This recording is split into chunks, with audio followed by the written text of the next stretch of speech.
Pero eso está, digamos, asociado. Les decía, esto va a cambiar la estructura de la relación campo-ciudad y va a significar una inversión muy fuerte en el campo. Bien, aquí viene otro problema adicional que quería asociar. Es decir, es la necesidad de la ley del valor, es la necesidad de la acumulación de la riqueza que va a terminar produciendo una gran inversión en el campo, sobre todo en esos países. Pero esto está asociado a lo siguiente. Ese desarrollo, que tiene que ver con los textos que aquí se entregaron, ese desarrollo se va a hacer con agroindustria. Y agroindustria está asociada a la química del petróleo. Es decir, la Segunda Guerra Mundial, post-Segunda Guerra Mundial, va a tener una particularidad, y es la utilización extensiva de la química del petróleo. No se puede entender todos estos procesos de agricultura que terminaron en transgénicos después en la década del 80 y demás, sin la utilización de los fertilizantes, de los químicos del petróleo, y sin, otra cosa muy importante, el surgimiento de materia prima hecha por el petróleo. Y aquí quiero completar el caso de lo que está ocurriendo en general. La agricultura, ¿qué da al capital?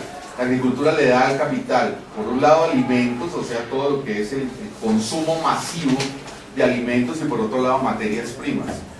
Había una contradicción en la Segunda Guerra Mundial que es muy importante mostrar. Voy a dar este dato y me coloco en una perspectiva ecosocialista, y es, hoy, en un año, nosotros utilizamos toda la energía fósil que utilizaba la humanidad en el siglo XIX. O sea, todo lo que la humanidad utilizó en energía fósil en el siglo XIX, nosotros lo hacemos en un año. Eso es una barbaridad.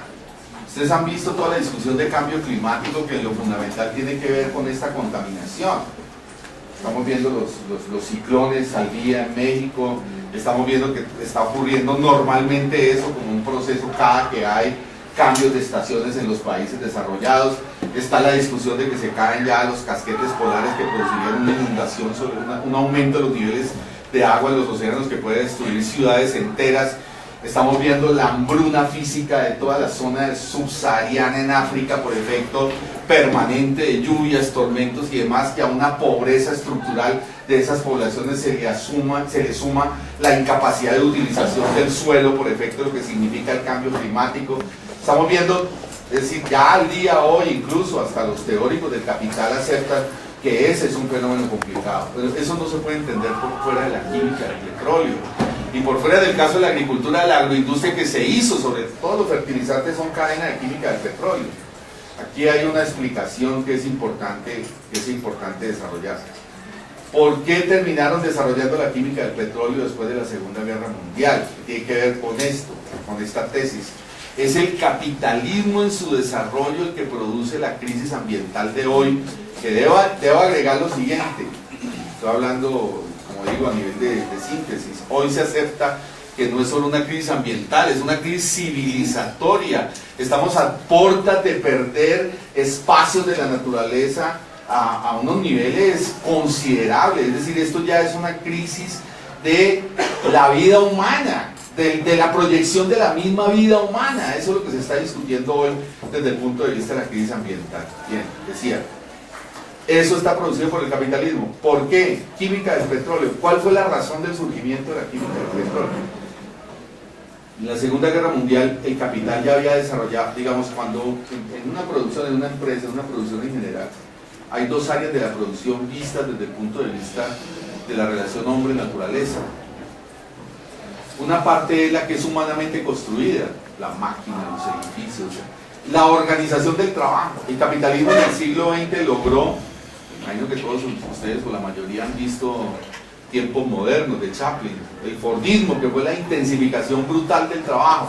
Es decir, el capitalismo a altura de 1942-43, Segunda Guerra Mundial, 45-46, había desarrollado todo lo que es humanamente posible construir en la producción, lo había desarrollado ya a unos niveles astronómicos. Fue el momento en que en Estados Unidos empezó a aparecer la McDonaldización, de lo que se llama la McDonaldización. McDonald's es coger una sola hamburguesa de un mismo tamaño y producir millones, o el Fordismo, la cadena de carros iguales en millones que terminaron produciendo el consumo de masas, o la botella intermediaria de Coca-Cola. Es decir, el consumo de masa, la masificación del consumo. Entonces todo eso que conocemos hoy de las urbanizaciones, 100 apartamentos igual en un espacio, eso es construcción de ese periodo, que eso reduce costos, que eso reduce tiempos, sobre todo, lo que me interesa resaltar es tiempos. O sea, el capitalismo, lo que era humanamente construido, lo organizó a tiempos vertiginosos, más intensificó el trabajo, pero tenía un problema. La producción no solo es lo humano, la producción también es naturaleza. O sea, la producción no es solo capital, la producción es naturaleza. Y por más de que usted le echara semillas al algodón, por más de que le hiciera lo que hiciera, el algodón se demoraba 6 meses en la tierra, la caña se demoraba 6 o 7 meses. Es decir, de alguna manera, el capitalismo llegó a una encrucijada, aunque organizaba espacios territoriales de tal manera que tratara de que siempre hubiera materia prima, pero llegó un momento que su velocidad de inversión y su capacidad productiva era tal, ¿no?, que el tiempo de la naturaleza en la producción de materias primas transgredía el tiempo de la velocidad de lo humanamente construido.